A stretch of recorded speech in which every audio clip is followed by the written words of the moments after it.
فرمایا یہ بھی تو تم نے دیکھا، میں نے تمہیں پھر تم سے کہا جہاد کرو قوم عمالقہ کے خلاف، تو مقام طیہ میں جا کے یہ لوگ کہنے لگے ہم سے جہاد نہیں ہوتا۔ اللہ نے انہیں ایک میدان میں قید کر دیا۔ بڑی دلچسپ بات، قید تو لوگ ہوتے ہیں نا چار دیواری میں، تو اللہ نے بنی اسرائیل والوں کو جب انہوں نے کہا ہم جہاد نہیں کریں گے تو اللہ نے میدان میں قید کر دیا۔ میدان میں، یہ یاد رکھیں، جب انسان اللہ کی نافرمانی کرتا ہے تو اسے ایسی قید ملتی ہے جس کا اس نے تصور بھی نہیں کیا ہوتا۔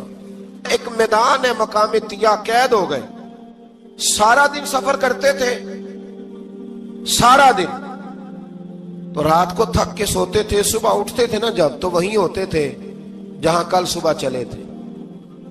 تو رب جب کسی کو قیدی بناتا ہے تو اسے زنجیروں کی، سلاخوں کی ضرورت، دعا فرمائے اللہ تبارک و تعالی غموں سے نجات عطا فرمائے۔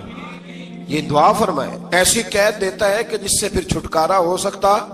تو بنی اسرائیل کا بہت زیادہ تذکرہ اس بارے میں اللہ تبارک و تعالی نے پھر بیان کیا، اور پھر کہا کہ انہیں جو حکم دیا جاتا تھا یہ اس کی سرتابی کرتے تھے، پھر اللہ نے ان پر ذلت نازل کر دی اور یہ ہمیشہ اس کا شکار رہیں۔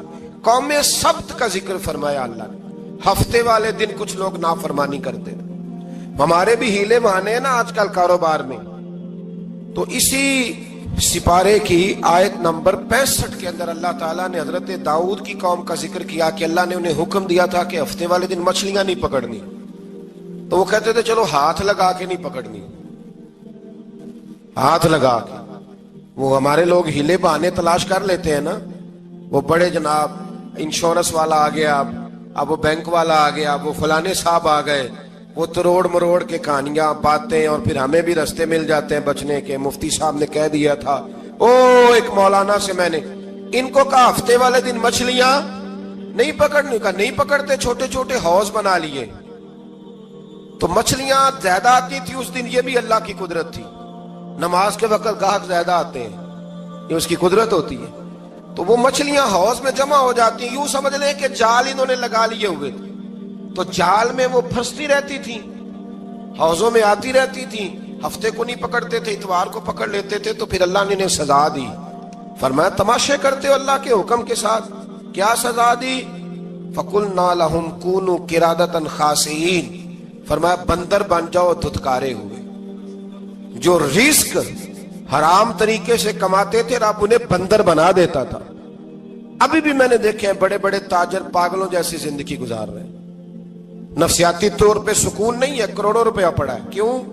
اس لیے کہ رب کے بتائے ہوئے طریقے کے مطابق تجارت نہیں کرتے۔ آگے ایک اور دلچسپ بات آ گئی، بنی اسرائیل کے اندر نا ایک شخص نے اپنے چچا کو قتل کر دیا جائیداد کے لیے۔ یہ دیکھیں کب سے لوگ جائیداد کے لیے قتل کرتے آ رہے ہیں۔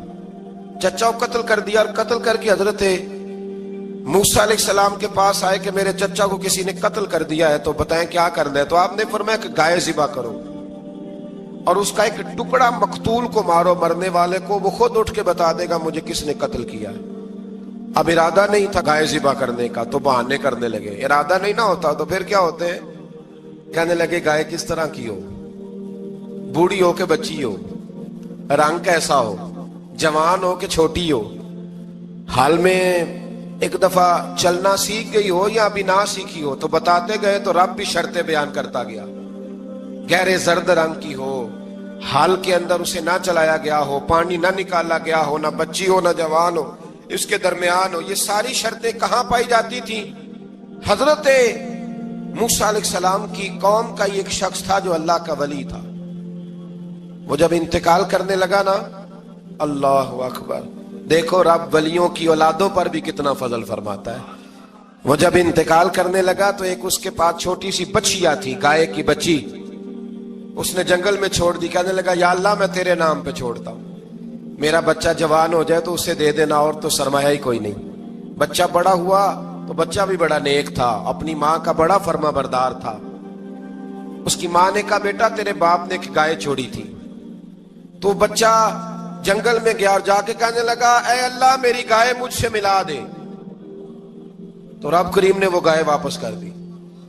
وہ گائے گھر لے آیا، اب وہ کہنے لگا اماں بیچ دوں، تو اماں کہنے لگی بیٹا میرے پوچھے بغیر نہ بیچنا۔ کئی دفعہ گاہک لگے پر اس نے کہا جب تک میری اماں نہ کہے گی میں بیچوں گا۔ ادھر بنی اسرائیل والے شرطیں جتنی گائے کے بارے میں پوچھ چکے تھے، وہ ساری اسی گائے میں پائی جاتی تھی. تو یہ ڈھونڈتے ڈھونڈتے وہاں پہنچ گئے تو کہنے لگے گائے چاہیے. تو اس نے کہا بھی تمہاری مرضی سے نہیں، قیمت میری مرضی کی.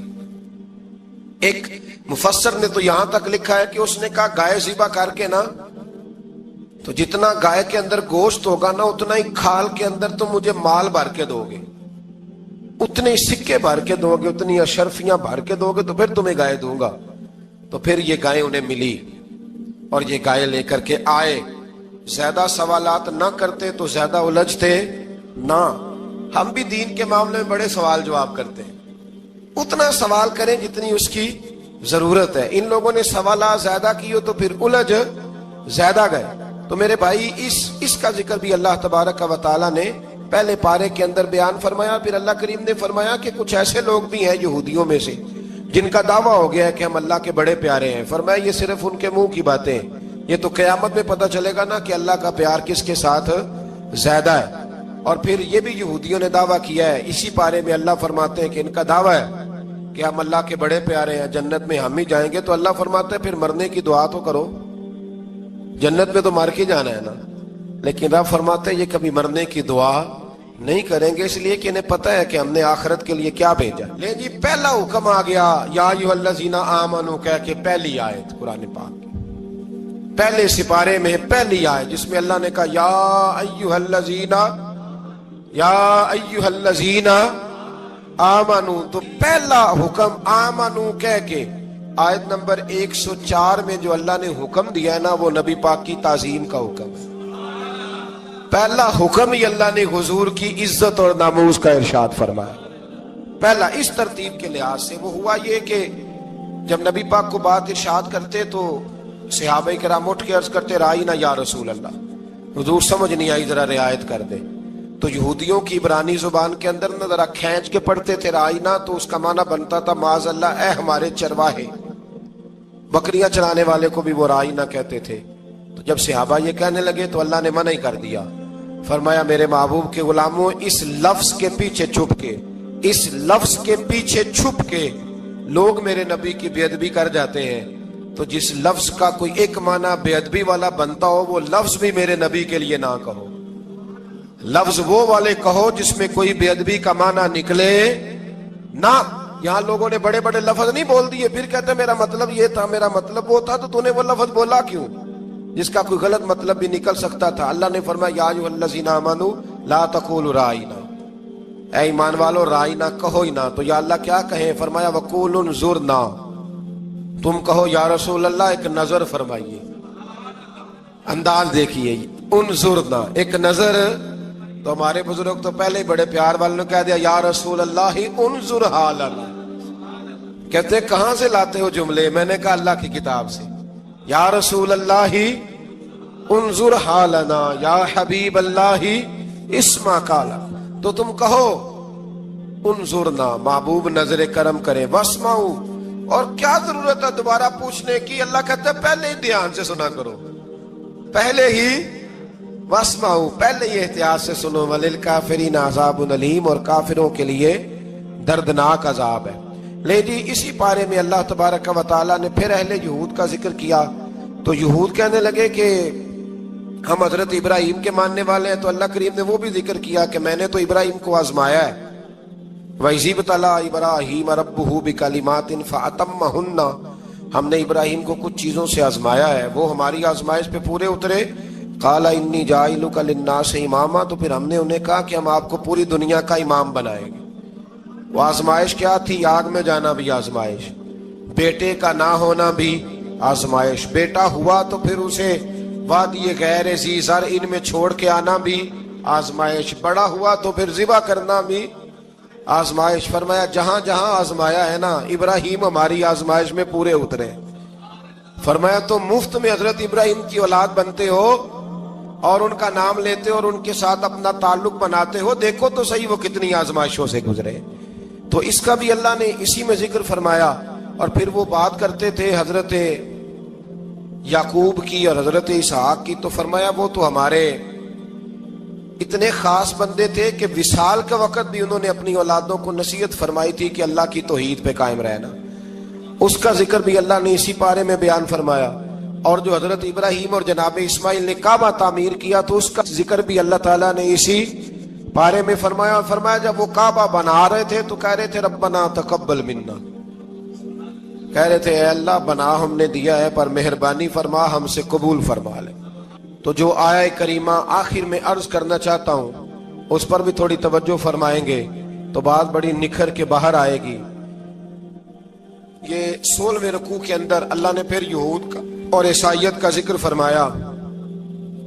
تو اللہ کریم نے ایک بات ارشاد فرمائی. یہودیوں کے ہاں جب کوئی بچہ پیدا ہوتا تھا پیلے رنگ کے ساتھ اس کو رنگتے تھے، یا کوئی خاص رنگ تھا ان کا.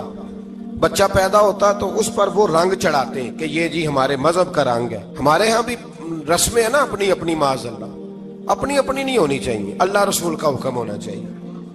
تو یہودیوں کے ہاں بچہ پیدا ہوتا تو ایک خاص رنگ چڑھاتے، عیسائیوں کے ہاں پیدا ہوتا تو وہ بھی ایک خاص رنگ چڑھاتے. تو مسلمانوں کے ہاں بچے پیدا ہوئے تو انہوں نے بھی توجہ کی کہ یہ کیا ہو رہا ہے. تو رب کریم نے فرمایا صبغۃ اللہ، رنگ اللہ کا ہی ہے. ومن احسن من اللہ صبغہ، اور فرمایا اللہ کے رنگ سے زیادہ خوبصورت کس کا رنگ ہو سکتا ہے. اللہ کا رنگ کیا ہے؟ لا الہ الا اللہ محمد الرسول اللہ صلی اللہ علیہ. فرمایا نیلے پیلے کالے رنگ نہ چڑھاؤ، اپنے ذہن پر توحید و رسالت کا رنگ چڑھاؤ. یہ سب سے بہترین رنگ ہے. اگر تمہارے ذہنوں پر رب رسول کی توحید کا رنگ چڑھ گیا تو یہ وہ والا رنگ ہے، پھر تمہیں کسی اور رنگ کی طرف جانے کی ضرورت نہیں پڑے گی.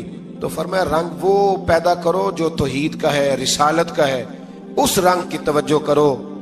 قرآن مجید کے اس پارے میں اللہ کریم نے مختلف باتیں بیان کر کے آخری رکوع میں یہ جو رنگ کا ذکر فرمایا نا، تو یہ لگتا ہے پورے پارے کا خلاصہ ہے کہ رب کریم نے فرمایا اصل بات یہ ہے کہ تمہاری سوچوں پہ رب رسول کی توحید و رسالت کا رنگ ہونا چاہیے.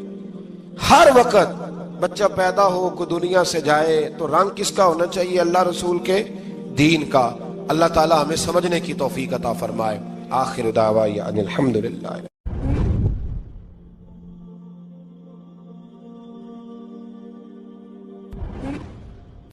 اللہ تعالیٰ نے انسان کو یاد کرایا ہے کہ تو نے عبادت اپنے رب کی کرنی ہے. اور فرمایا رب تمہارا وہ ہے جس نے تمہارے لیے زمین کو فرش بنایا ہے، آسمان کو چھت بنایا ہے، اور آسمان سے پانی برسا کے تو زمین سے پھل اگائے ہیں. رزق لکم، وہ بھی تیرے کھانے کے لیے اگائے ہیں. وہ جو آسمان سے بارش برسا کے زمین سے سبز اور پھل اگائے ہیں تو وہ بھی تیرے لیے. جب سارا کچھ تیرے لیے بنایا تو بھی تو عبادت کرنا اپنے رب کی، پھر کسی کو اس کا شریک نہ ٹھہرا. ایک چیلنج بھی کیا قرآن مجید نے اس رکوع کے اندر. کہا کرتے تھے مکے کے لوگ کہ آپ قرآن مجید کی آیتیں نبی کریم علیہ السلام سے کہا کرتے تھے کہ معاذ اللہ آپ خود بناتے ہیں، بنا کے لاتے ہیں. تو اللہ کریم نے فرمایا وَإِن كُنتُمْ فِي رَيْبٍ مِّمَّا نَزَّلْنَا عَلَىٰ عَبْدِنَا فَأْتُوا بِسُورَةٍ مِّن مِّثْلِهِ، اگر تمہیں شک ہو نا اس میں جو ہم نے بندہ خاص پہ نازل کیا ہے تو تم بھی اس جیسی ایک صورت بنا کے لاؤ. پڑھے لکھے تو تم بھی ہو نا، مکے میں تم بھی رہتے ہو، تو ایک صورت بنا کے لاؤ. قرآن مجید ہم سے چھینا گیا ہے سازش کے تحت، اس لیے کہ جس قوم کو قرآن آ جاتا ہے نا پھر کوئی کافر اس کا مقابلہ نہیں کر سکتا. دیکھیں نا اگر کافروں کے پاس جواب ہوتا قرآن پاک کا تو بدر اور احد میں نا کوئی آیت بنا کے لاتے، قرآن کے مقابلے کی تلواریں لے کے نہ آتے. ان کے پاس جواب ہی نہیں تھا. اور قیامت تک کسی کافر کے پاس قرآن مجید کا کوئی جواب، قرآن کا کوئی جواب، قسم اللہ کی جواب کوئی نہیں قرآن کا، اس کا کوئی جواب نہیں. کیا بات ہے قرآن پاک. وہ ایک دفعہ مسلمہ کذاب بے ایمان کہنے لگا میں نے بنا لیا ہے قرآن پاک کا جواب. معاذ اللہ. جواب کیا بنایا؟ وہ صورت ہے نا القاریہ ملقاریہ وما ادراک ملقاریہ، کھڑکھڑانے والی. کیا ہے کھڑکھڑانے والی؟ تمہیں کیا پتا کیا ہے کھڑکھڑی؟ قیامت کا ذکر ہے. کہنے لگا میں نے اس جیسی صورت بنا لیا. تو کیا بنایا؟ الفیل ملفیل وما ادراک ملفیل. کہنے لگا ہاتھی، تمہیں کیا پتا کیا ہاتھی، تم کیا جانو کیا ہاتھی. تو پاس جو اس کے اپنے بیٹھے تھے نا چیلے، کہنے لگے چپ کر جا، سارے زمانے کو پتا ہاتھی کیا ہوتا ہے. تو پاگل ہے، اس کے دو کان ہوتے ہیں، ایک سونڈ ہوتی ہے، چار اس کے پیر ہوتے ہیں. بیوقوف آدمی قرآن کا مقابلہ کرنا ہے تو کچھ چج کے ساتھ کر. پاگلوں کی طرح مقابلہ کرے گا, جوتے کھائے گا بھی, ہمیں بھی پڑھوائے گا. تو قرآن مجید کا کوئی مقابلہ کر سکا؟ تو اس آیہ مبارکہ میں اللہ نے کافروں کو یہ کہا اگر مقابلہ نہیں کر سکتے تو پھر اللہ سے ڈرو, ورنہ دوزخ میں ڈالے جاؤ گے, وہ جس کا ایندھن آدمی اور پتھر ہے, اور بنائی بھی کافروں کے لیے گئی ہے. اعدت للکافرین, جہنم کس کے لیے بنائی گئی ہے؟ کافروں اور منافقوں کے لیے. مسلمانوں کے لیے بنائی گئی. مسلمان مرضی سے چھلانگے لگائیں تو ان کی موج ہے, ورنہ ان کے لیے جہنم, ان کے لیے اللہ نے جنت بنائی ہے. اور یہ بات کرتے ہی رب کریم نے فرمایا اے محبوب علیہ الصلوۃ والسلام, مومنوں کو خوشخبری دے دیں کہ اللہ نے ان کے لیے جنت بنائی ہے, اس میں باغات ہیں, انہیں رزق دیا جائے گا کھانے کے لیے, اور اس میں انہیں پاکیزہ بیویاں دی جائیں گی, اور پھر وہ اس میں ہمیشہ رہیں گے, انہیں اس سے نکالا نہیں جائے گا. آگے جو آیات کریمہ ہے نا, اس کے اندر اللہ تبارک و تعالیٰ نے فرمایا ہے کہ اللہ حیا نہیں کرتا سمجھانے کے لیے, مچھر کی مثال بھی دینی پڑے. فرمایا قرآن سے کچھ لوگ ہدایت حاصل کرتے ہیں اور کچھ گمراہ ہو جاتے ہیں. جب لوگ اپنی مرضی کی تشریحات چاہتے ہیں تو گمراہ ہوتے ہیں, اور جب قرآن کو رسول اللہ صلی اللہ علیہ وسلم اور امت مسلمہ کی تشریحات کی روشنی میں سمجھتے ہیں تو پھر اللہ ہدایت عطا فرماتا ہے. پھر اللہ تبارک و تعالیٰ نے آگے ارشاد فرمایا حضرت آدم کی پیدائش کا واقعہ. کچھ مفسرین نے لکھا اللہ نے مشورہ کیا تھا فرشتوں سے, وَإِذْ قَالَ رَبُّكَ لِلْمَلَائِكَةِ إِنِّي جَاعِلٌ فِي الْأَرْضِ خَلِيفَةً. لیکن کچھ مفسرین کہتے ہیں کہ اللہ کو ضرورت نہیں فرشتوں سے مشورہ کرنے کی. اللہ نے فرشتوں سے مشورہ نہیں کیا, بلکہ رب نے انہیں آگاہ فرمایا تھا کہ میں لگا ہوں زمین پہ اپنا نائب بنانے, میں خلافت دینے لگا ہوں زمین پہ. اب یہ تو دینے والی کی مرضی ہے نا, اس نے کس کو دینی ہے, یہ تو دینے والے کی مرضی ہے نا, اس نے. تو کچھ لوگ کہتے ہیں کہ دینے والے سے زیادہ ہمیں پتہ ہے. تو فرشتوں کو بھی یہ اجتہادی خطا ہو گئی, کہنے لگے یا اللہ اسے نہ بنانا, یہ فساد کرے گا, یہ خون ریزیاں کرے گا. تو اللہ نے فرمایا جو میں جانتا ہوں وہ تم. اللہ اکبر. امام راضی فرماتے جب رمضان آتا ہے تو اللہ فرشتوں سے کہتا ہے ذرا یہ کھول کے دروازے دیکھو نا یہ زمین پہ کیا کر رہے ہیں. تم تو کہتے تھے فساد کریں گے اور یہ سارے تراویحاں پڑھ رہے ہیں. تم تو گویا کہتے تھے فساد کریں گے اور یہ تو دیکھو گویا رمضان کے روزے رکھ رہے ہیں, یہ تو میری یاد میں نکلے ہوئے. تم کچھ کہتے تھے اور دیکھو میں نے تمہیں کہا تھا نا جو میں جانتا ہوں وہ تم. اللہ نے پھر حضرت آدم علیہ السلام کو تمام زمانے کے علوم عطا کیے, علم سکھا لیا. تو فرشتوں سے کہا تم بھی ان چیزوں کے نام بتاؤ, تو وہ بتا سکے نہیں. اللہ نے فرمایا اب اس طرح کرو آدم کو سجدہ کرو. سب نے سجدہ کیا سوائے, وہ کہنے لگا یا اللہ صرف تجھے ہی کرنا ہے. کرنا بھی صرف اللہ کو چاہیے, پر رب کے آگے بھی جھکنا چاہیے, اور جس کے سامنے رب جھکائے نا وہاں بھی. اور یہ جو عاجزی ہے نا, یہ جو جھکنا ہے یہ علم کے آگے ہے. ہماری مصیبت یہ ہے کہ ہم علم کے آگے بھی گردن جھکانے کو تیار نہیں ہوتے, وہاں بھی ہم خود عالم فاضل بن جاتے. تو فرمایا کہ سب سے کہا سجدہ کرو, سب نے سجدہ کیا سوائے ابلیس کے. تو پھر ہوا کیا وکان من الکافرین, وہ کافروں میں سے ہو گیا. پھر اللہ نے حضرت آدم کو اور جناب حوا کو نا مقام دے دیا جنت میں رہنے کے لیے, اور کہا سارا کچھ کھانا, درخت کے قریب نہ جانا. ابھی آپ کسی سے کہہ دیں تھوڑا سا کہ پیچھے نہ دیکھنا, یعنی اگر میری سمجھ لیں ادب کی وجہ سے کوئی 1.5-2 منٹ یا 6 منٹ نہیں بھی نہ دیکھے گا تو سوچے گا ضرور کہ پتہ نہیں اب پیچھے کیا ہے, مصیبت کیا ہے. یعنی آپ کہہ کے دیکھ لیں کسی کو, پیچھے نہ دیکھنا. فطرت ہے نا انسان کی, وہ جستجو کرتا ہے, کہا اس درخت کے پاس نہ جانا.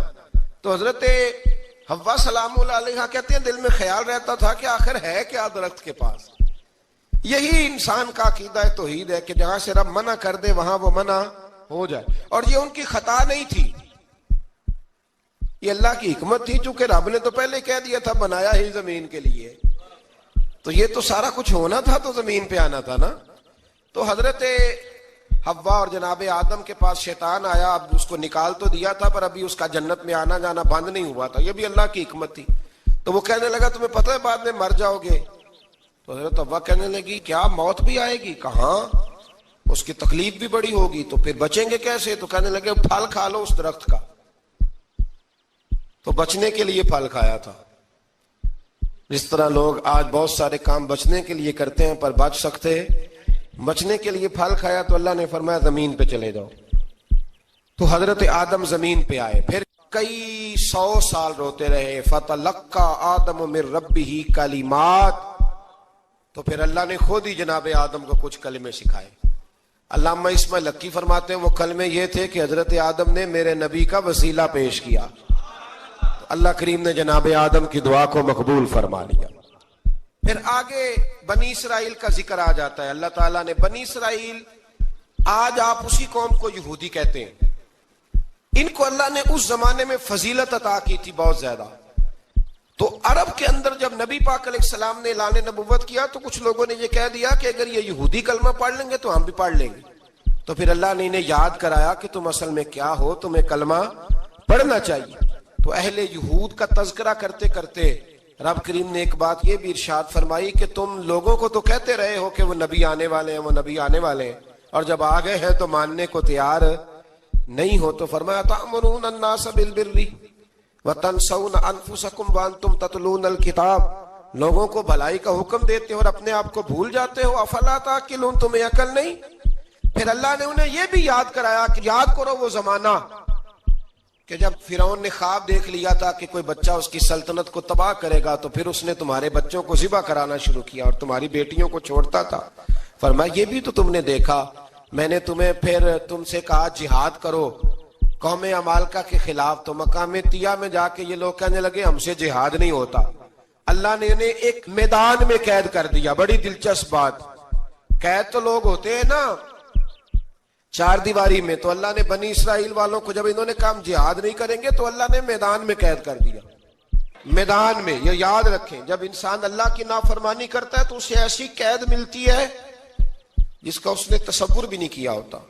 ایک میدان ہے مقام طیہ، قید ہو گئے، سارا دن سفر کرتے تھے، سارا دن، تو رات کو تھک کے سوتے تھے، صبح اٹھتے تھے نا جب، تو وہیں ہوتے تھے جہاں کل صبح چلے تھے۔ تو رب جب کسی کو قیدی بناتا ہے تو اسے زنجیروں کی، سلاخوں کی ضرورت، دعا فرمائے اللہ تبارک و تعالی غموں سے نجات عطا فرمائے، یہ دعا فرمائے، ایسی قید دیتا ہے کہ جس سے پھر چھٹکارا ہو سکتا۔ تو بنی اسرائیل کا بہت زیادہ تذکرہ اس بارے میں اللہ تبارک و تعالی نے پھر بیان کیا، اور پھر کہا کہ انہیں جو حکم دیا جاتا تھا یہ اس کی سرتابی کرتے تھے، پھر اللہ نے ان پر ذلت نازل کر دی اور یہ ہمیشہ اس کا شکار رہے۔ قوم سبت کا ذکر فرمایا اللہ نے، ہفتے والے دن کچھ لوگ نافرمانی کرتے، ہمارے بھی ہیلے بہانے ہیں نا آج کل کاروبار میں۔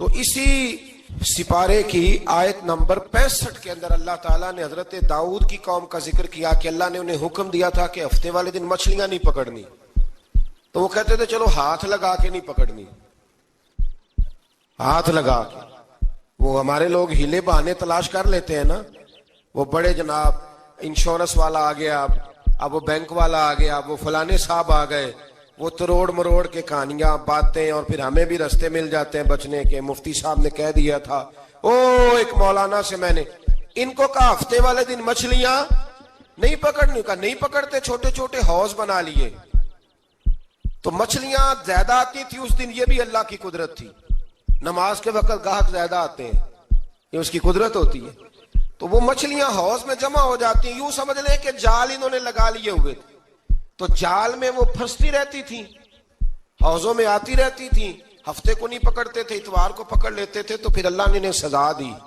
فرمایا تماشے کرتے ہو اللہ کے حکم کے ساتھ، کیا سزا دی؟ فَقُلْنَا لَهُمْ كُونُوا قِرَادَةً خَاسِئِينَ، فرمایا بندر بن جاؤ دھتکارے ہوئے۔ جو رزق حرام طریقے سے کماتے تھے رب انہیں بندر بنا دیتا تھا۔ ابھی بھی میں نے دیکھے ہیں بڑے بڑے تاجر پاگلوں جیسی زندگی گزار رہے ہیں، نفسیاتی طور پہ سکون نہیں ہے، کروڑوں روپیہ پڑا ہے، کیوں؟ اس لیے کہ رب کے بتائے ہوئے طریقے کے مطابق تجارت نہیں کرتے۔ آگے ایک اور دلچسپ بات آ گئی، بنی اسرائیل کے اندر نا ایک شخص نے اپنے چچا کو قتل کر دیا جائیداد کے لیے۔ یہ دیکھیں کب سے لوگ جائیداد کے لیے قتل کرتے آ رہے ہیں، چچا کو قتل کر دیا، اور قتل کر کے حضرت موسیٰ علیہ السلام کے پاس آئے کہ میرے چچا کو کسی نے قتل کر دیا ہے، تو بتائیں کیا کرنا ہے؟ تو آپ نے فرمایا کہ گائے ذبح کرو اور اس کا ایک ٹکڑا مقتول کو مارو، مرنے والے کو، وہ خود اٹھ کے بتا دے گا مجھے کس نے قتل کیا ہے۔ اب ارادہ نہیں تھا گائے ذبح کرنے کا تو بہانے کرنے لگے. ارادہ نہیں نہ ہوتا تو پھر کیا ہوتے ہیں؟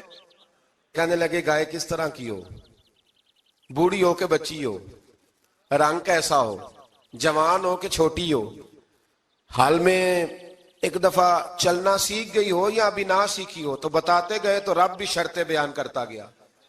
گہرے زرد رنگ کی ہو, حال کے اندر اسے نہ چلایا گیا ہو, پانی نہ نکالا گیا ہو, نہ بچی ہو نہ جوان ہو, اس کے درمیان ہو. یہ ساری شرطیں کہاں پائی جاتی تھیں؟ حضرت موسیٰ علیہ السلام کی قوم کا ایک شخص تھا جو اللہ کا ولی تھا. وہ جب انتقال کرنے لگا نا, اللہ اکبر, دیکھو رب ولیوں کی اولادوں پر بھی کتنا فضل فرماتا ہے.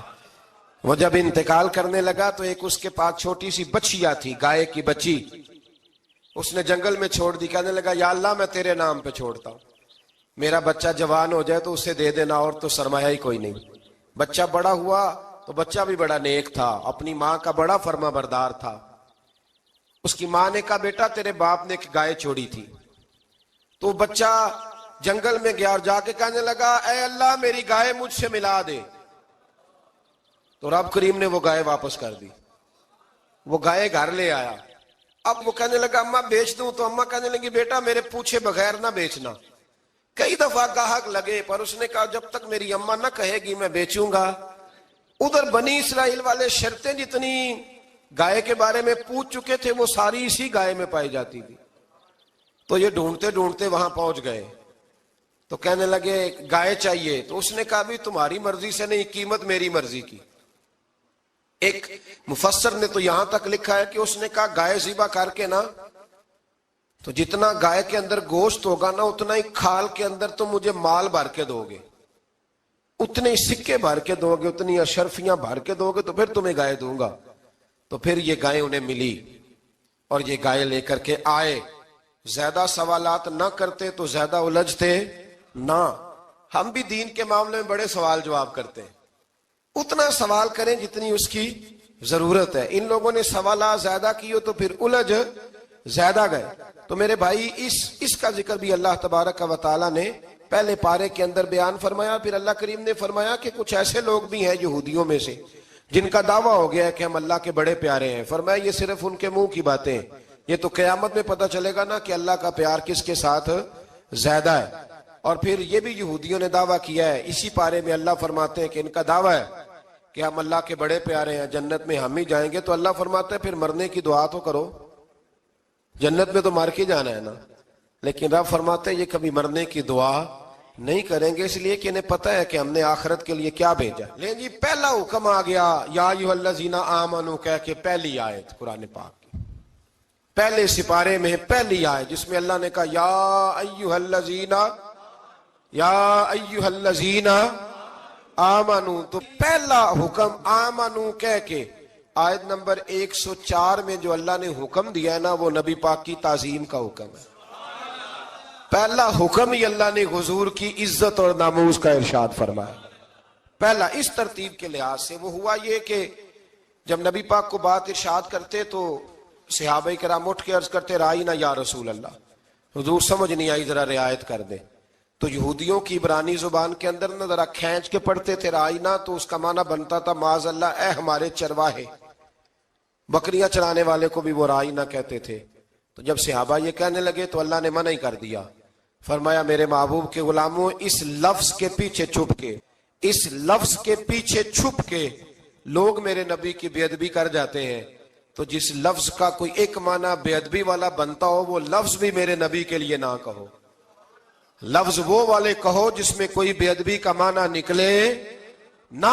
یہاں لوگوں نے بڑے بڑے لفظ نہیں بول دیے پھر کہتے میرا مطلب یہ تھا میرا مطلب وہ تھا, تو تو نے وہ لفظ بولا کیوں جس کا کوئی غلط مطلب بھی نکل سکتا تھا. اللہ نے فرمایا یا ایھا الذین آمنوا لا تقولوا رائینا, اے ایمان والو رائینا کہو ہی نہ. تو یا اللہ کیا کہیں؟ فرمایا وقولوا انظرنا, تم کہو یا رسول اللہ ایک نظر فرمائیے.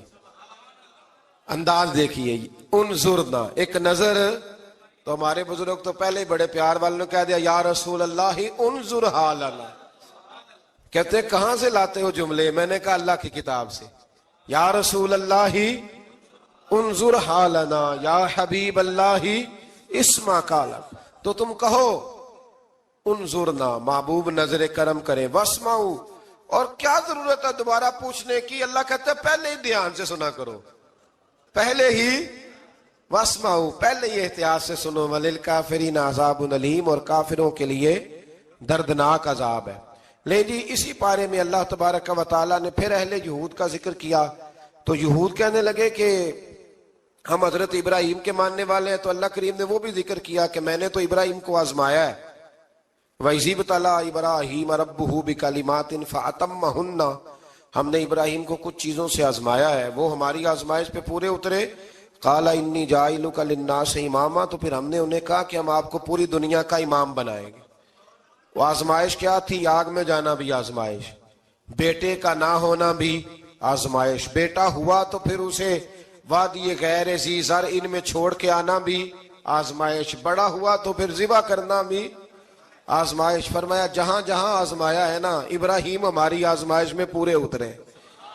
فرمایا تم مفت میں حضرت ابراہیم کی اولاد بنتے ہو اور ان کا نام لیتے ہو اور ان کے ساتھ اپنا تعلق بناتے ہو، دیکھو تو صحیح وہ کتنی آزمائشوں سے گزرے۔